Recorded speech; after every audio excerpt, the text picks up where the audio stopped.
The camera light turned red before Marcus Webb even noticed the crowd had grown. He was on his knees in the gravel lot behind his shop, wrench in hand, trying to loosen a bolt that had rusted itself into place years ago. He did not hear the cars pull up. He did not hear the footsteps. What he heard first was laughter, sharp and confident, cutting through the quiet afternoon like a whistle.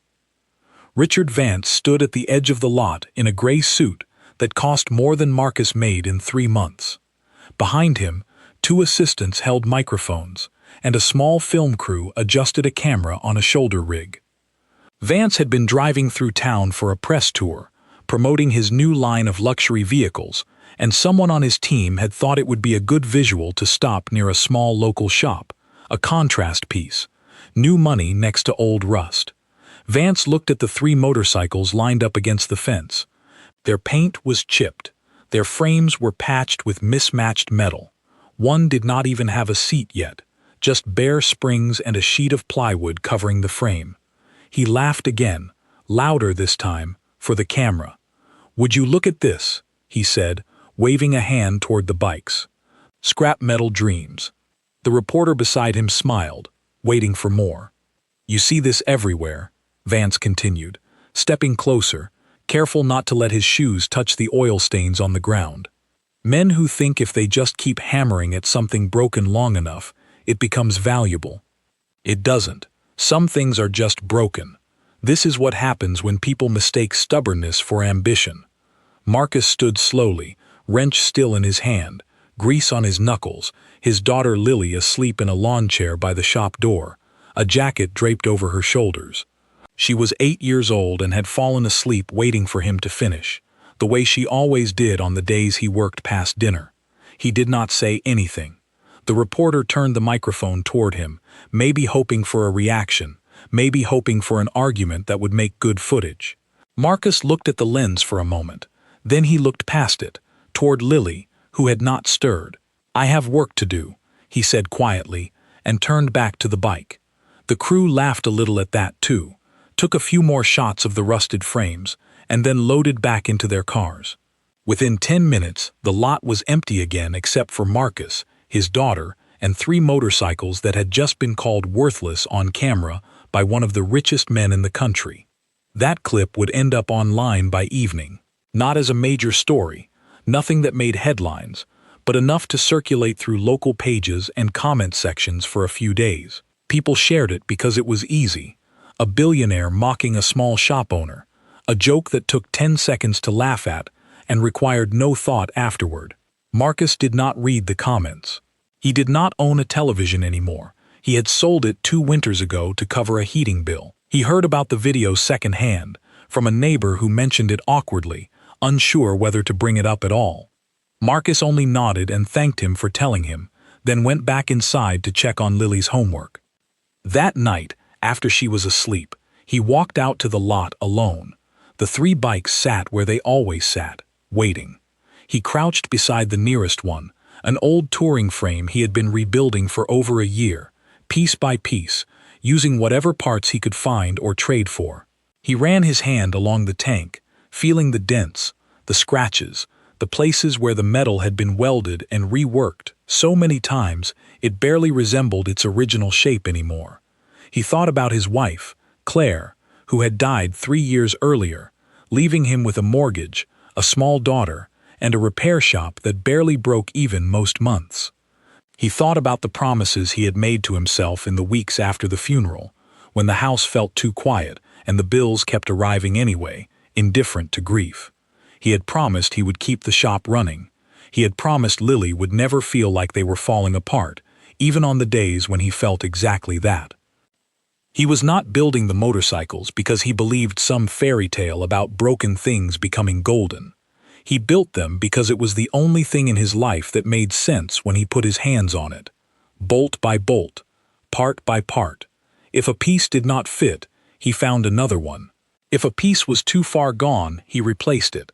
There was a kind of peace in that, a peace he could not always find anywhere else. The next morning, Lily asked him about the video. A girl from her class had seen it and asked her why a rich man had made fun of her dad. Marcus sat down across from her at the kitchen table, working through how to answer honestly without frightening her. "Some people look at something unfinished," he said, "and think that means it's broken forever. They don't understand that unfinished just means it's not done yet." Lily considered this with the seriousness only children bring to simple truths. "Are the motorcycles going to be finished?" she asked. "Yes," Marcus said. "One day." "Will that man see it?" Marcus smiled faintly. "Maybe. Doesn't really matter if he does." But some part of him, quiet and unspoken, did wonder. Not out of anger, though the sting of humiliation had not left him completely. It was something else, something closer to determination. He was not chasing revenge. He barely had the energy to chase rent some months, let alone a grudge. What he wanted, more than anything, was for Lily to grow up believing that her father's hands had built something real, something that mattered, regardless of what anyone with more money and less patience had to say about it. Over the following weeks, the shop's financial troubles did not disappear simply because Marcus had decided to keep working. His landlord, a stern man named Peter Grant, who owned half the block, stopped by twice to remind him that the rent was 2 months behind and that patience, while appreciated, was not the same as payment. Marcus assured him he was close to finishing a sale on one of the bikes, though in truth he was not certain that was true. He had customers who admired his work, but few who could afford custom builds, and fewer still willing to gamble on an unfinished project from a man whose shop looked, from the outside, like it might close any week. Still, he kept going. Each evening after closing the shop to walk-in repairs, he moved to the back lot and worked on the 3 project bikes under a single hanging work light, sometimes until midnight, sometimes later. Lily would do her homework at a small folding table nearby, occasionally handing him tools when he asked, learning the names of parts the way other children learned nursery rhymes. One evening, a laid-off factory welder named Daniel Cole stopped by the shop looking for a small repair on his truck. He noticed the bikes in the back and asked about them. Marcus explained what he was doing, mostly out of politeness, expecting the conversation to end there. Instead, Daniel came back the next day, then the day after that, offering to help weld a cracked frame in exchange for nothing more than company and the occasional cup of coffee. He said he missed using his hands for something that felt like it mattered, after years on an assembly line that had shut down without warning. Word moved quietly through the town the way it does in small places. Not through headlines, but through people mentioning things to other people. A woman named Grace Bennett, who had lost her husband the year before, began stopping by some evenings just to watch the work, saying it reminded her of quieter times, though she rarely explained further, and Marcus never asked. A teenager named Tyler Grant, no relation to the landlord, started showing up after school to sweep the floors and hand over tools, fascinated by the mechanics in a way his own home life apparently did not encourage. None of them mentioned Vance. Marcus never brought him up either. It was not that he had forgiven the moment, it simply did not belong in the shop with them. The shop was for building, not for replaying humiliations. By the time the first bike was finished, nearly 2 years after Vance's visit, it barely resembled the machine that had once been called scrap metal on camera. It combined an old touring frame with a small electric assist motor Marcus had rebuilt from salvaged parts, giving it both classic styling and a smoother, quieter ride than anything comparable on the market. A local collector named Henry Walsh, who had seen photographs Marcus occasionally posted online, more out of pride than any marketing strategy, offered to buy it outright. The sale was not enough to make Marcus wealthy. It barely covered 2 months of rent and a stack of unpaid bills. But it was enough to prove something to himself that he had begun to doubt during the hardest months. The bike worked. People wanted it. The years of grinding, welding, and adjusting had produced something real. That night, after Lily had gone to sleep, Marcus sat outside the shop with the check in his hand, staring at the 2 remaining project bikes still waiting in the lot. He did not feel triumphant exactly. He felt something quieter, more durable, relief, mixed with the smallest, most careful kind of hope.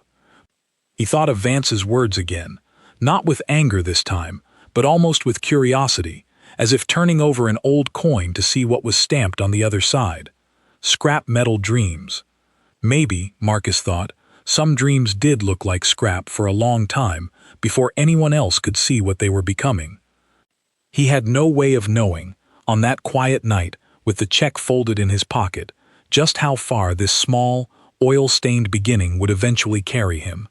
He only knew that tomorrow he would wake up early, walk Lily to school, and come back to finish the second bike. That was enough for now. The morning after the sale, Marcus stood in the lot and looked at the two motorcycles still waiting for him. The first bike had proven something he had needed proof of for a long time, but proof was not the same as security. Bills did not stop arriving because one machine had sold. Peter Grant, the landlord, still expected his back rent, and he made that clear again during a visit that same week, tapping his knuckles against the shop's doorframe as though testing whether the whole building might give way. Marcus paid what he could. It was not everything, but it was enough to buy a few more weeks. He decided that instead of hiding the work the way he had for years, he would start documenting it properly. Not for attention. He had no illusions about fame, and the memory of Vance's cameras still made something in his chest tighten slightly whenever he thought about it. He simply wanted a record. If something happened to him, he wanted Lily to have proof of what her father's hands had built, video by video, part by part. He set up an old phone on a stack of tires and recorded himself working on the second bike, a stripped-down single-cylinder frame he had been slowly converting into a lightweight commuter model. He rarely spoke during these recordings. Mostly it was just the sound of tools against metal, the occasional instruction to Tyler when the teenager was there to help, and sometimes Lily's voice in the background, asking questions or narrating her own version of events for no one in particular. He uploaded the videos without much thought to a small platform, mostly because Daniel Cole, the former welder who now spent several evenings a week at the shop, insisted it might help other people learn the same skills he was teaching himself out of necessity. At first, almost no one watched. Grace Bennett was one of the few who commented regularly. She said the sound of the tools reminded her of her husband's old garage, and that something about watching a person build things carefully, without rushing, helped her sleep at night after months of insomnia following his passing. She never explained more than that, and Marcus never pushed her to. He simply thanked her for watching and kept posting. Slowly, the audience grew. Not dramatically, not the kind of growth that turns into overnight success, but steadily. A mechanic in another state left a comment pointing out an alternative wiring method. A retired machinist offered advice on a rusted bearing housing. A young man overseas, stationed far from home, said the videos reminded him of a father he had lost touch with, and that watching Marcus work made him want to reach out and repair that relationship as well. Marcus read every comment, even the ones that arrived at odd hours from time zones he could not immediately place. He rarely wrote long replies, mostly short thanks, but he read them all. Lily, now approaching her 10th birthday, began appearing more often in the videos, not performing for the camera, simply existing nearby the way children do around their parents' work. She would ask why a bolt needed to be a certain size, or why a wire had to be a certain color, and Marcus would answer patiently, sometimes pausing his work entirely to make sure she understood. Some viewers commented that these unscripted moments were their favorite part of the videos, more than the mechanical work itself. They said it felt honest, in a way most content online did not. Around this time, Marcus finished the second motorcycle. It was smaller than his usual builds, simpler, designed for someone who wanted an efficient, reliable commuter rather than a showpiece. He sold it to a young nurse named Sophie Lang, who worked long shifts at the regional hospital and needed something affordable and dependable to get her there and back safely through the winter months. The sale gave him breathing room, not wealth, but enough to finally clear his back rent completely and put aside a small amount in savings, the first he had managed in over a year. Peter Grant, upon receiving the full payment, seemed almost disappointed to lose his excuse for stern visits. He mentioned, somewhat begrudgingly, that he had seen a few of the online videos himself and admitted the work looked solid. Marcus thanked him and said nothing else, unwilling to let a small compliment inflate into something it was not. He understood, better than most, how quickly gratitude could curdle into complacency, and he had no interest in becoming comfortable while the third motorcycle, the most ambitious of his builds, still sat unfinished in the corner of the lot.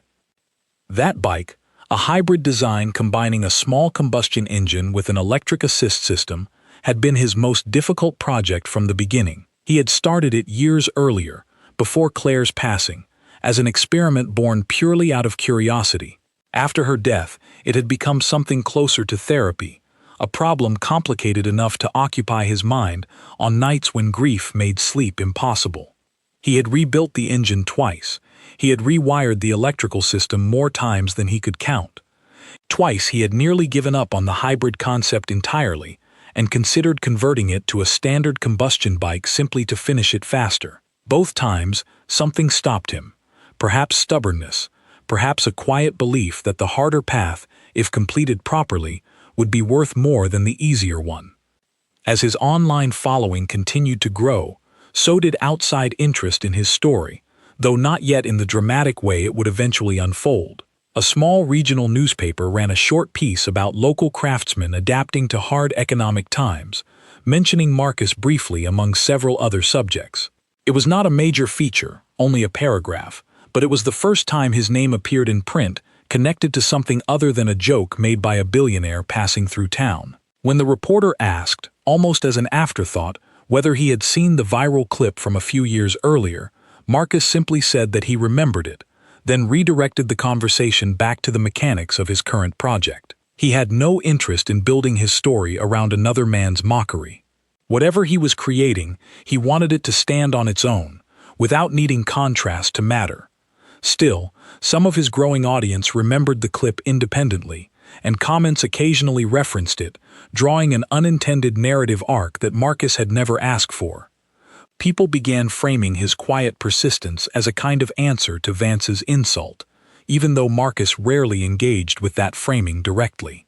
He understood, perhaps better than anyone commenting online, that revenge was a poor foundation for anything meant to last. What he was building needed to matter regardless of whether Vance ever saw it, regardless of whether anyone compared the two men at all. During this period, Lily began asking more serious questions about the future. She was old enough now to understand, in broad terms, how close the family had come to losing the shop entirely, and old enough to sense that her father's calm exterior sometimes covered exhaustion he tried not to show her.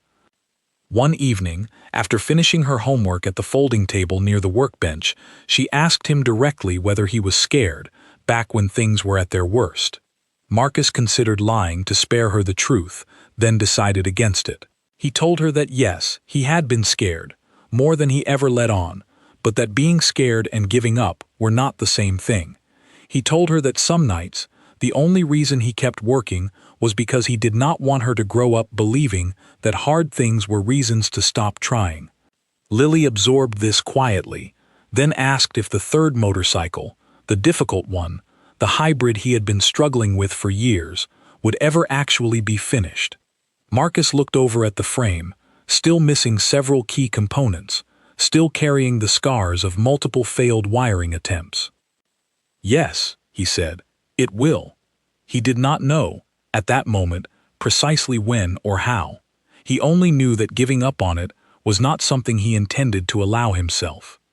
Around the same time, a small independent magazine focused on custom motorcycle culture reached out to Marcus after discovering his videos. Unlike the earlier newspaper piece, this publication had genuine influence within a niche but passionate community of builders, mechanics, and enthusiasts who valued craftsmanship over mass production. The editor, a woman named Nora Pierce, had spent years chronicling underground builders who rarely received recognition through mainstream channels.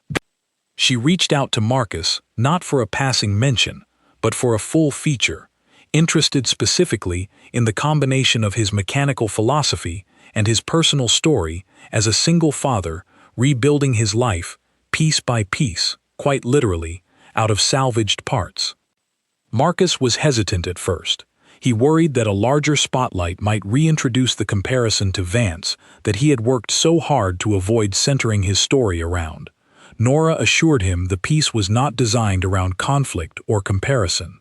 It was designed around restoration, both mechanical and personal, and the community she wrote for valued precisely the kind of patient, unglamorous work Marcus had spent years perfecting in near obscurity. After discussing it with Lily, who encouraged him with the simple logic children often apply to complicated decisions, Marcus agreed. The interview took place over several afternoons at the shop itself. Nora watched him work, asked careful questions about his choices, his failures, the parts he had scavenged from junkyards 2 counties over, and the reasons behind each decision on the hybrid motorcycle that remained his most personal project. She spoke with Daniel, with Grace, and briefly with Tyler, gathering a fuller picture of the small community that had quietly formed around Marcus's shop over the preceding years. She also spoke, gently, with Lily, though only with Marcus's permission and Lily's own willingness. Lily told her, in the straightforward way children often surprise adults with clarity, that her father's work had taught her that unfinished things were not the same as broken things, and that patience mattered more than speed. Nora wrote the piece over several weeks, choosing her words carefully, framing the story not around a billionaire's mockery years earlier, but around a father whose hands had quietly built a small, resilient world out of nothing but persistence and salvage. When the article finally published in the Underground newsletter, it reached a modest but deeply engaged readership, the kind of readers who valued authenticity over spectacle. Marcus did not expect much beyond the recognition itself, and for weeks, that recognition alone felt like enough. He had no way of knowing that among that modest readership was an investor who would soon change the trajectory of his life far beyond what Marcus, sitting quietly in his shop each evening beside his growing daughter, could have imagined. The email arrived on a Tuesday, sitting quietly among a handful of spam messages and a reminder about an overdue parts order. Marcus almost deleted it without reading past the subject line, assuming it was another automated marketing message from a supplier trying to sell him equipment he could not afford. Something about the sender's name made him pause, though he could not immediately say why. The message came from a woman named Karen Ellis, representing a mid-sized investment fund that focused on backing small manufacturing businesses with strong community roots. She explained that she had read Nora Pierce's feature on Marcus and his shop, and that something about the story, the patience, the honesty, the refusal to rush toward easy solutions, had stayed with her long after finishing the article. She asked if Marcus would be willing to speak with her about a potential partnership. Marcus read the email 3 times before showing it to Daniel that evening. Daniel, more comfortable with formal correspondence after years working alongside factory management before the layoffs, suggested Marcus respond cautiously, but honestly, without overselling anything he had not yet accomplished. Marcus agreed, and within a week, he found himself on a video call with Karen Ellis and 2 of her colleagues, walking them through photographs of his 3 completed and in-progress builds, explaining his process, his sourcing methods, and the years of trial and error that had led to his current techniques. Karen was direct about her fund's interest. They were looking to invest in small manufacturers capable of producing distinctive, high-quality products at a scale larger than a single shop but smaller than a mass-production factory. She explained that in recent years, public trust in flashy, overpromising business figures had eroded significantly, and that her fund believed there was real value in backing founders whose reputations were built on demonstrated skill rather than marketing performance. She mentioned, carefully and without elaboration, that she was aware of the earlier viral moment involving Richard Vance, though she made clear the fund's interest had nothing to do with using that history for any kind of narrative angle. If anything, she said, it made Marcus's quiet persistence afterward more compelling, though she understood if he preferred not to discuss it. Marcus appreciated her directness. He explained plainly that he had no interest in building a business around resentment toward anyone, that his focus remained on producing reliable, well-built motorcycles and providing for his daughter, and that any partnership would need to respect that priority above all else. Karen assured him the fund's proposal reflected exactly that philosophy. They offered a modest but meaningful amount of seed funding, sufficient to lease a larger workspace, purchase proper manufacturing equipment, and produce a small initial batch of 10 motorcycles based on refined versions of his existing designs. In exchange, the fund would take a minority stake in the business, with terms structured to keep Marcus firmly in control of design decisions and daily operations. The offer, on paper, should have been an easy decision. Marcus found himself unable to answer immediately. That night, he sat outside the shop long after Lily had gone to sleep, turning the proposal over in his mind. He trusted his own hands. He trusted the community that had slowly formed around his shop, people like Daniel and Grace and Tyler, who had shown up simply because the work meant something to them. What he did not trust, not anymore, was outside money. He remembered, vividly, the way Vance's confidence had filled a room, how certainty and wealth could combine into something that looked like generosity but functioned as control. He worried that accepting funding, even funding offered with apparent good intentions, might eventually reshape his shop into something unrecognizable, something built more for investors than for the people who had believed in it from the beginning. He mentioned this hesitation to Lily the next morning, not expecting a 12-year-old to offer meaningful insight into a business decision, but valuing her perspective regardless, as he always had. Lily considered the question with the same seriousness she applied to most things her father shared with her. "Did that other man ever come here before he made fun of us?" she asked. Marcus shook his head. "No, he just stopped, filmed for a few minutes, and left." "Did this new lady come here?" "No, but she talked to me for a long time. She asked real questions." Lily shrugged. In the effortless way children sometimes cut through complicated adult hesitation. "Then it's different," she said. "She watched you work before she wrote the check. He didn't watch anything. He just laughed." Marcus sat with that observation for a long moment. It was, in its own simple way, precisely the distinction he had been struggling to articulate to himself for days. Karen Ellis's fund had taken the time to understand his process, his community, his philosophy, before offering support. Vance had spent less than 10 minutes forming an opinion loud enough to broadcast to strangers. He signed the agreement the following week. The transition was neither instant nor easy. Leasing the larger space, an old warehouse on the edge of town that had sat empty since a textile company closed years earlier, required weeks of preparation before it resembled anything close to a functioning workshop. Marcus insisted on being present for every decision regarding the space, from the layout of workstations to the placement of tools, unwilling to delegate the physical shape of his new operation to people who had never actually built anything with their own hands. Daniel Cole became his first official employee, finally receiving a steady paycheck after years of volunteering his welding skills out of quiet necessity rather than charity. He approached the new responsibility with a seriousness that surprised even Marcus, treating the warehouse's structural integrity and safety standards with the same care he had once brought to factory assembly lines before their closure. Tyler Grant, now 16 and still showing up nearly every afternoon after school, was offered a formal apprenticeship position, learning welding and assembly techniques directly from Daniel and Marcus both. His mother, initially skeptical of her son spending so much time around heavy machinery, eventually visited the warehouse herself and left reassured by the deliberate safety precautions Marcus had implemented from the very beginning. Grace Bennett, though not directly involved in the mechanical work, began helping manage correspondence and scheduling, tasks that had grown increasingly difficult for Marcus to handle alongside actual production work. She approached the role with the same quiet dedication she had once brought simply to watching him build in the evenings, finding in the structured work a sense of purpose she had been missing since her husband's passing.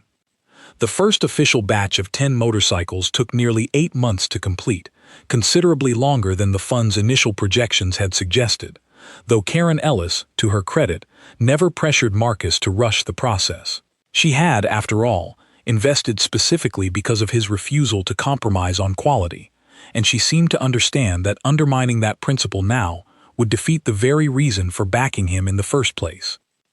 Each motorcycle in the batch carried small variations reflecting the individual customers who had placed early orders, most of them originally discovered through Marcus's online videos or Nora Pierce's article. Sophie Lang, the nurse who had purchased his earlier commuter build, referred two of her colleagues. Henry Walsh, the original collector, purchased a second unit for a friend after seeing photographs of the new batch online. Word continued to spread, not explosively, but steadily, the same patient growth that had characterized every part of Marcus's journey since the day Vance's cameras had rolled through his lot years earlier. As the business grew, so did outside attention. A regional business publication ran a feature on emerging small manufacturers navigating a difficult post-pandemic economy, highlighting Marcus's shop alongside several other founders as an example of resilience built on craftsmanship rather than aggressive marketing. Unlike the earlier newspaper mention, this piece reached a broader audience, drawing modest but noticeable inquiries from potential customers across several neighboring states. Marcus found himself, for the first time in his adult life, hiring beyond his immediate circle of friends and volunteers. He brought on a small administrative team to handle growing order volumes, a quality control specialist named Andrew Bell who had years of experience in small batch manufacturing, and two additional mechanics recommended by Daniel from his old factory connections. Throughout this expansion, Marcus insisted on maintaining certain non-negotiable principles. Every motorcycle leaving the warehouse had to pass his personal inspection before shipping. Every new hire had to demonstrate genuine respect for careful, unhurried craftsmanship rather than simply treating the position as an ordinary manufacturing job. And every major business decision had to align with the original philosophy that had carried him through the hardest years of his life, the belief that unfinished things deserved patience rather than abandonment. Lily, now entering her teenage years, watched this transformation unfold around her with a mixture of pride and quiet amazement.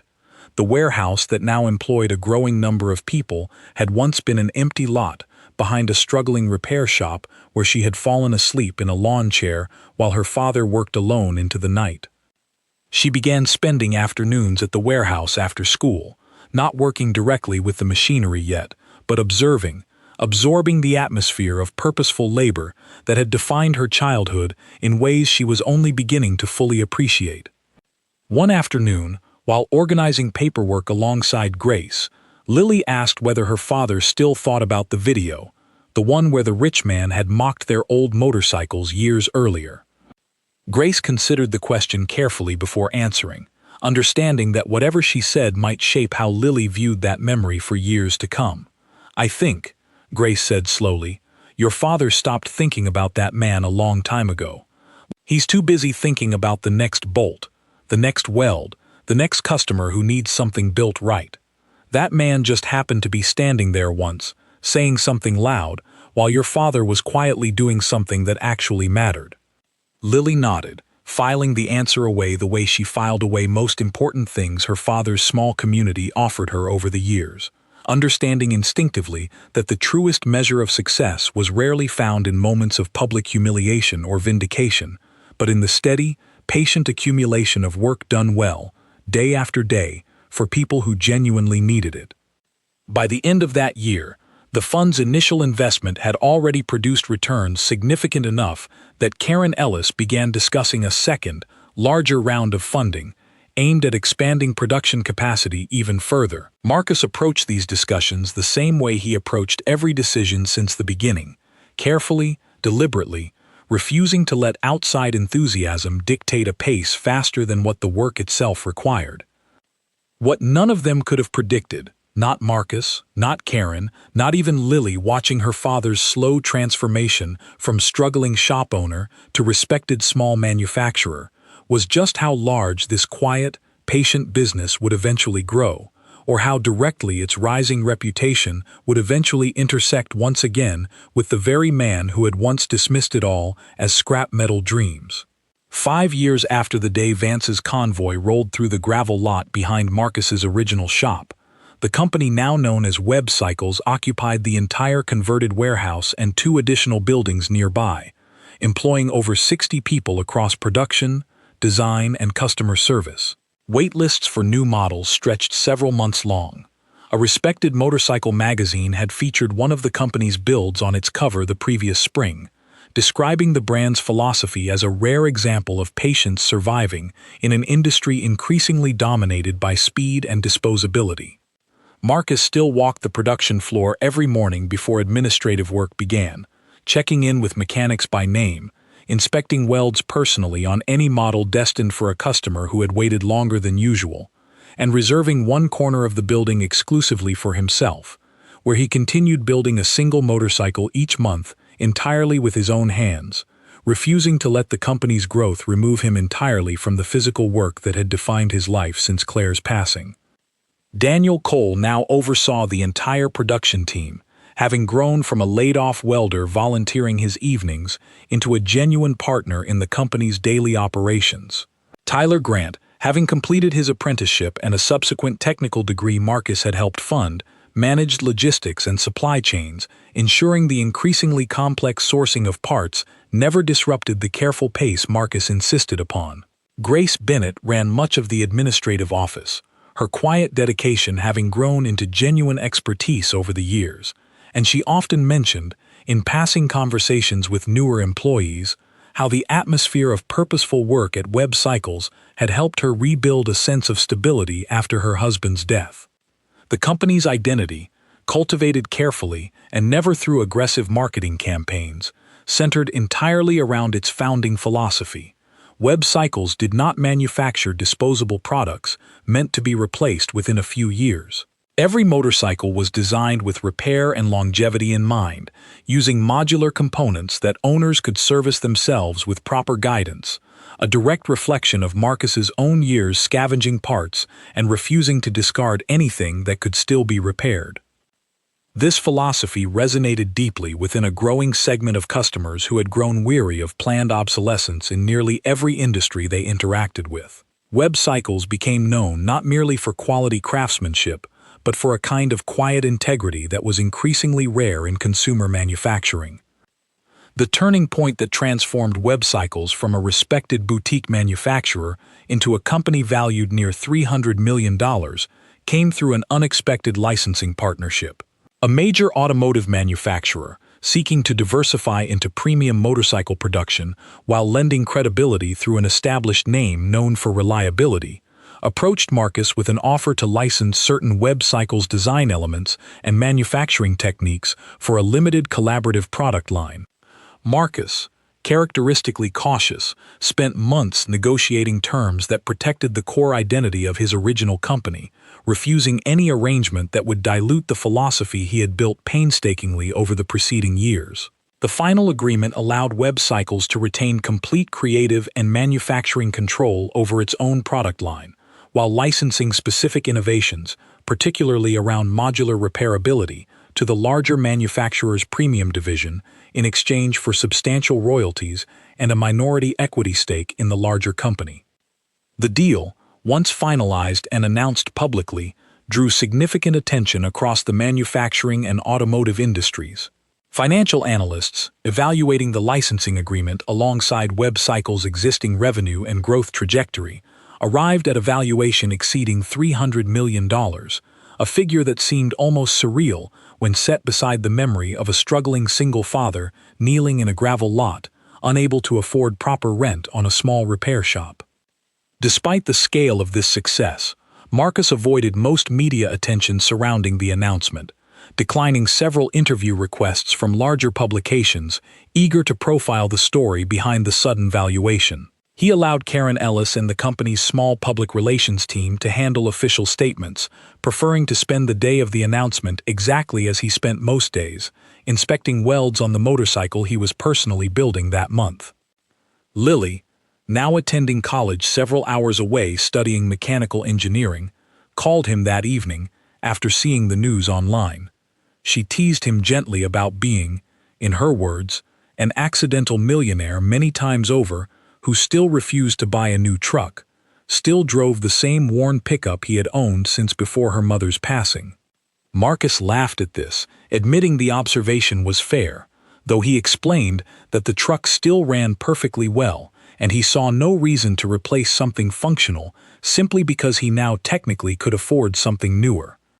Lily asked, as she occasionally did during these calls, whether he ever thought back to the early years, the video, the humiliation, the uncertainty of whether the shop would even survive another season. Marcus considered the question honestly, as he always tried to with her. "I think about the early years," he said, "but not really about him. I think about the day Daniel first showed up, needing a truck repair, and ended up staying to help for free. I think about Grace watching me weld, because it helped her sleep at night. I think about you falling asleep in that lawn chair while I worked, and waking up asking me questions about bolts and wiring like it was the most natural thing in the world." Lily was quiet for a moment on the other end of the call. "Do you ever think you'll see him again?" she finally asked. "That man." Marcus paused before answering, honestly uncertain himself. "Maybe," he said. "The industry world isn't as big as people think, but if I do, I don't think it'll feel the way you might imagine. I'm not angry at him anymore. I don't think I have been for a long time." He meant this sincerely, though he could not have fully predicted, at that moment, just how soon circumstances would test the truth of his own words. Around this same period, news began circulating throughout financial circles regarding significant trouble within Richard Vance's business empire. Several of his flagship ventures, built heavily on aggressive marketing and confident public promises rather than substantive underlying value, had begun collapsing under the weight of a widening fraud investigation. Regulators alleged that Vance's company had misrepresented production capabilities and financial performance to investors for several years, inflating valuations well beyond what actual operations could support. The same brash confidence that had once made Vance a magnetic, if occasionally mocking, public figure now read entirely differently in the context of federal investigators combing through his company's financial records. News outlets that had once profiled him as a visionary entrepreneur now published increasingly critical pieces questioning the substance behind his empire's rapid rise. Marcus followed this news only casually, without any particular satisfaction, though he acknowledged privately to Daniel one evening that there was a certain irony in watching Vance's confidence. The very quality that had once fueled his public mockery of unfinished motorcycles, ultimately becoming the foundation of his downfall. Confidence untethered from substance, Marcus reflected, eventually collapses under its own weight, regardless of how convincingly it performs in front of cameras.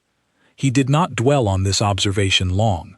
WebCycles had its own challenges to manage, including scaling production carefully enough to meet growing demand from the new licensing partnership without sacrificing the quality control that had defined the company from its earliest days.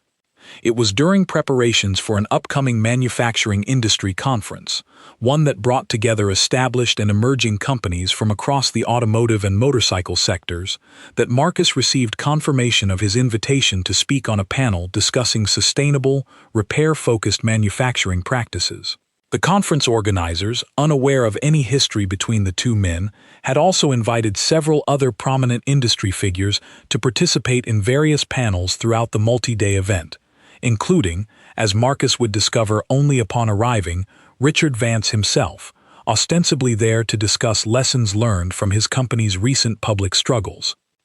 Marcus considered declining his own invitation upon learning this detail, uncertain whether he wanted to occupy the same physical space as a man whose casual cruelty had once stung deeply, even if that sting had long since faded into something closer to distant memory. Ultimately, he decided against withdrawing. WebCycles' philosophy deserved representation at an industry event of this scale, regardless of who else happened to be attending, and Marcus had built his entire career on refusing to let other people's presence dictate his own decisions.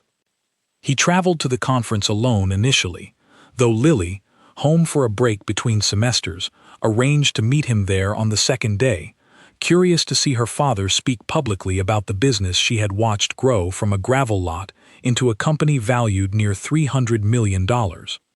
Neither of them could have fully anticipated exactly how their paths would intersect with Vance's during those 2 days, or how the quiet closure Marcus had believed he already possessed would take on new, unexpected shape once the two men finally stood face to face again. The conference hall buzzed with the particular energy of an industry uncertain about its own future, filled with manufacturers, investors, and journalists all trying to determine which companies represented genuine innovation and which represented only clever presentation.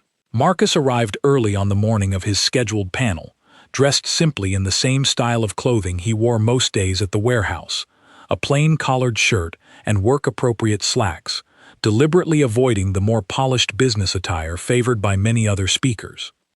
He found his assigned seat backstage, reviewing a few notes he had prepared regarding modular repair design, when he overheard two conference staff members discussing the schedule for a different panel occurring later that same morning, one focused on leadership lessons learned from corporate crisis. One of the staff members mentioned, almost in passing, that Richard Vance would be speaking on that panel, his first major public appearance since the fraud investigation into his previous company had concluded with significant financial penalties, though no criminal charges had ultimately been filed against him personally.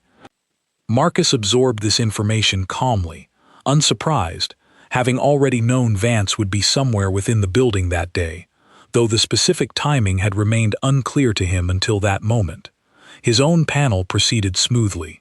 He spoke plainly about Web Cycle's philosophy, avoiding grand claims or exaggerated language, focusing instead on practical examples of how modular repair design had reduced long-term costs for customers, while extending product lifespans significantly beyond industry averages. The moderator asked him directly about the company's origin story, and Marcus offered a brief, honest account, mentioning the early years of financial struggle without dramatizing them, and crediting the small community of early supporters, Daniel, Grace, Tyler, and countless customers who had believed in unfinished work before it had proven itself. He did not mention Vance by name. The moderator, perhaps unaware of any specific history, did not raise the earlier viral video either, and Marcus felt no obligation to introduce it himself. After his panel concluded, Marcus made his way through the crowded hallway toward the main networking area, intending to find a quiet corner to review notes before an afternoon meeting with potential parts suppliers. It was there, almost accidentally, that he encountered Richard Vance directly for the first time since that afternoon, years earlier in the gravel lot behind his old shop. Vance looked different than he had in the viral clip that had once circulated so widely. He appeared thinner, his confident posture slightly diminished, though he still carried himself with a practiced ease, clearly cultivated over decades in public-facing roles. He was speaking quietly with a conference organizer when his eyes drifted toward Marcus, initially without recognition. For a moment, nothing passed between them beyond the ordinary indifference of two strangers occupying the same crowded hallway. Then something shifted in Vance's expression, a flicker of uncertain recognition, as though searching through years of memories for context that refused to immediately surface. "I'm sorry," Vance said, stepping slightly closer, his tone carrying the practiced politeness of someone accustomed to meeting countless people across his career. "Have we met before? You look familiar, though I can't quite place it." Marcus considered, briefly, simply saying no and walking past, allowing the moment to dissolve without further complication. Instead, he decided honesty served the moment better. "You visited my shop a few years ago," Marcus said evenly. "Small repair place. You were doing a press tour for your vehicle line. There were some motorcycles in the lot." Recognition arrived slowly across Vance's face, the memory apparently resurfacing not through Marcus's own features, but through the mention of the motorcycles themselves. "The scrap metal ones," Vance said, half to himself, something like genuine surprise entering his voice. "That was you?" "That was me," Marcus confirmed. An uncomfortable silence settled between them for a moment, filled by the ordinary background noise of conference attendees moving past, unaware of the small, significant exchange occurring just beside them. Vance glanced briefly toward the conference program in his hand, apparently connecting names for the first time. "Webb Cycles," he said slowly. "You're Marcus Webb. I read about the licensing deal a few months back. I didn't put it together that this was the same shop." "It wasn't a shop anymore by the time that deal happened," Marcus said, without particular emphasis, simply stating a fact rather than offering it as a rebuke. Vance studied him for a moment, something complicated moving behind his expression, perhaps embarrassment, perhaps a more genuine reckoning with a memory he had likely dismissed entirely in the years since.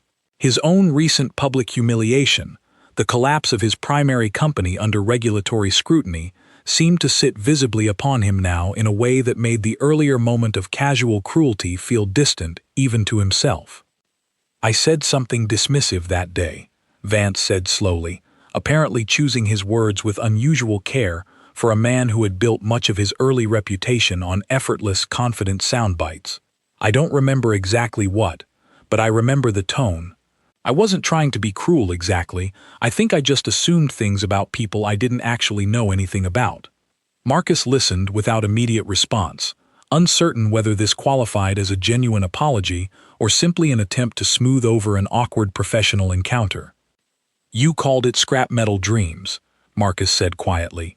"On camera, my daughter was asleep a few feet away." Something in Vance's posture shifted further at this detail, a small flinch of genuine discomfort rather than performed regret. "I'm sorry," he said, and this time the words carried less polish, sounding less like a practiced phrase and more like something arriving with actual difficulty. "That was a long time ago, and clearly I was wrong about what that work would become."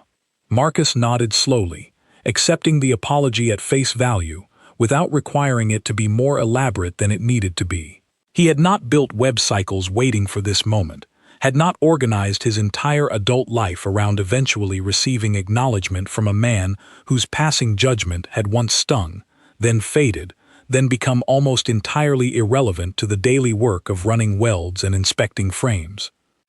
Vance, perhaps sensing an opening in the conversation's slightly softened tone, shifted his approach, his old instincts for negotiation apparently resurfacing despite the humbled circumstances surrounding him.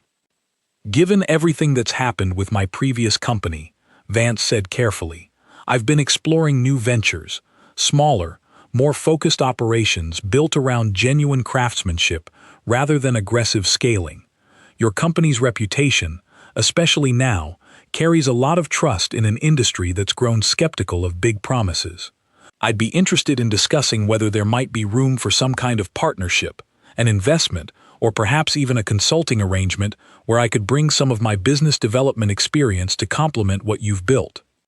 Marcus considered the offer for a moment, recognizing the familiar shape of it even beneath its more humbled presentation. Vance was not offering genuine partnership out of admiration alone. He was seeking to attach himself, even in a diminished capacity, to a reputation his own recent failures had made him desperately need. "I appreciate you saying that," Marcus said finally, his tone measured but firm. "But the shop isn't for sale, and neither is a piece of what we've built. Everyone at Webb Cycles earned their place there through years of actual work, not through an introduction at a conference." Vance absorbed this without visible offense, perhaps expecting some version of this response given the circumstances, perhaps simply too tired from his recent public struggles to push the matter further. "I understand," he said, extending a hand. "For what it's worth, I hope the company continues doing well. It clearly deserves to." Marcus shook his hand briefly, a simple, unremarkable gesture that closed the exchange without dramatics or lingering tension. There was no triumphant speech, no pointed remark designed to remind Vance of his earlier cruelty, no satisfaction drawn from watching a once confident man now humbled by his own company's collapse. Marcus felt, if anything, a quiet neutrality, the natural result of years spent building something that no longer required external validation to feel complete. He excused himself politely and made his way toward the exit doors leading to the outdoor courtyard where attendees often gathered between sessions. Lily was waiting there, having arrived earlier that morning as planned, standing beside the same hybrid motorcycle Marcus had transported to the conference as a display piece representing WebCycle's origin story, the very machine he had spent years struggling to complete during the hardest period of his life, the one that had once sat unfinished in a gravel lot while a billionaire mocked it in front of cameras. She had grown taller since her childhood years spent falling asleep in a lawn chair beside that same motorcycle, now a young woman studying mechanical engineering with the same careful curiosity she had shown as a child, asking her father why certain wires needed to be certain colors. "How did it go?" she asked, noticing something thoughtful in her father's expression as he approached. Marcus considered how much detail to share, then decided, as he usually did with her, that honesty served them both better than simplified narratives. "I ran into him," he said, "Vance." Lily's eyes widened slightly, though she said nothing immediately, waiting for her father to continue at his own pace. "He apologized," Marcus said. "Sort of. Then he tried to pitch me on some kind of partnership." "What did you say?" "I told him the shop wasn't for sale." Lily smiled, a small, genuine expression that carried more meaning than an elaborate reaction might have. She reached out and ran her hand along the worn tank of the hybrid motorcycle beside them, feeling the texture of old repairs beneath newer paint, the visible history of years spent refusing to give up on something difficult. "Do you still ride this one?" she asked. "Every week," Marcus said. "It still runs perfectly." They stood together for a moment in the courtyard, surrounded by the ordinary noise of conference attendees moving between sessions, none of them aware of the quiet significance contained within this particular reunion between father, daughter, and an old motorcycle that had once been dismissed as scrap metal by a man whose own empire had since crumbled under the weight of promises it could never actually fulfill. Marcus had not built WebCycles to prove Vance wrong. He understood this clearly now, standing in that courtyard, watching Lily's hand move gently across the frame of the machine that had carried them both through the hardest years of their lives. He had built it, bolt by bolt, weld by weld, sacrifice by quiet sacrifice, so that his daughter would never once doubt what patient, stubborn, careful work could eventually become, regardless of who mocked it in its earliest, most unfinished form. That evening, after the conference sessions concluded, Marcus and Lily drove home together, the hybrid motorcycle secured carefully in a trailer behind them, passing through familiar roads that led back toward the warehouse, where Daniel, Grace, Tyler, and dozens of other employees continued the steady, unglamorous work of building something meant to last. Marcus did not think much more about Vance during that drive. His mind was already occupied with the following week's production schedule, a new supplier contract requiring careful review, and a small mechanical adjustment he wanted to test on the next custom build scheduled for completion. The empire he had built, quietly and without seeking anyone's validation, no longer needed Vance's mockery as its origin story, nor his apology as its conclusion. It existed simply because Marcus had refused, through years of uncertainty and financial hardship, to treat unfinished things as though they were already broken. And that, more than any single conversation in a crowded conference hallway, was the real ending to the story that had quietly begun years earlier in a gravel lot, beside 3 rusted motorcycles that no one, except for one tired father and his sleeping daughter, had ever truly believed in.